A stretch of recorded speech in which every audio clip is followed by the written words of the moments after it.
বন্ধুরা, কেমন আছো সবাই? আজকে আরেকটা নতুন রান্না নিয়ে এসেছি। শাক বানিয়ে দেখাবো। এই দেখো, সর্ষে শাক, পালং শাক দুটো মিলিয়ে বানাবো। কী কী নিয়েছি দেখো, কাঁচা লঙ্কা, রসুন, টমেটো, আদা। তোমরা রসুন স্কিপ করে যেতে পারো, রসুন না দিলেও চলে। ধনে গুঁড়ো, জিরে গুঁড়ো, নুন, হলুদ, শুকনো লঙ্কা, গোটা জিরে, একটু গুড় নিয়ে নিয়েছি। তো চলো প্রথমে শাকটা কেটে নেব। এই দেখো, খুব ছোট না কাটলেও হবে, মাঝারি সাইজ করে কেটে নেবে। এবার এটাকে ভালো করে ধুয়ে নেব। এতে প্রচুর বালি থাকে, তো বেশ ভালো করে কলার তলায় বসিয়ে ধুয়ে নেব। এবার এটা বয়েলড করে নেব। এটা কিন্তু বয়েল করার সময় এতে জল দেবে না, নুন দিয়ে দিলেই এর থেকে তো জল বেরোবে, আপনি আপ সেদ্ধ হয়ে যাবে। জল দিলে না এর টেস্টটা একটু অন্যরকম, ফ্যাসফ্যাসে লাগে। এর জলেই এটা ভালো হবে। এবার দেখো, মিক্সিতে ফাটিয়ে নিয়েছি। এবার তড়কা লাগাবো। সর্ষের তেলটা একটু বেশি করে দিও। সর্ষের তেল দিয়ে দিলাম, গোটা জিরে দিয়ে দিলাম, শুকনো লঙ্কা দিয়ে দিলাম। এটা একটু ভাজা ভাজা হোক।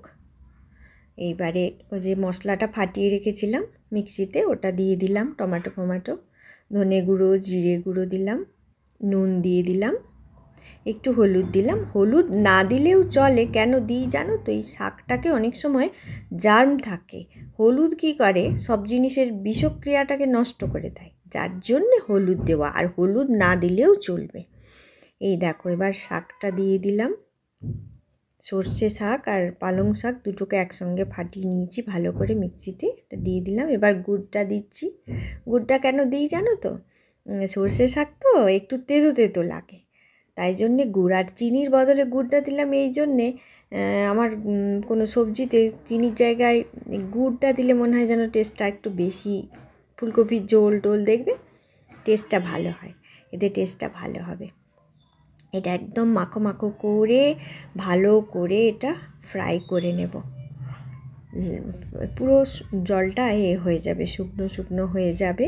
কি সুন্দর গন্ধ বেরোচ্ছে সর্ষে শাকের, জানো? এই দেখো, একদম রেডি হয়ে গেছে। বন্ধুরা, তোমরা ভাত বা রুটি অপূর্ব লাগে দুটোর সাথেই। সাধারণত আমরা রুটির সাথে শাক খাই না, কিন্তু এটা খেয়ে দেখো, দারুণ লাগে। উপর থেকে ঘি দিয়ে দিচ্ছি। এই ঘিটা আমার বাড়ির তৈরি। যারা নতুন রান্না শিখছো তারা হয়তো জানো না কিভাবে বানাতে হয় ঘি, তো আমার চ্যানেলে রেসিপি দেওয়া আছে ঘিয়ের, তোমরা গিয়ে একটু দেখে নিও। হ্যাঁ, চলো আজকের মতো এখানেই শেষ করছি। টাটা। ততক্ষণের জন্য সবাই সুস্থ থেকো, ভালো থেকো, আনন্দে থেকো। দেখা হচ্ছে পরের ভিডিওতে নতুন কোনো রেসিপির সঙ্গে।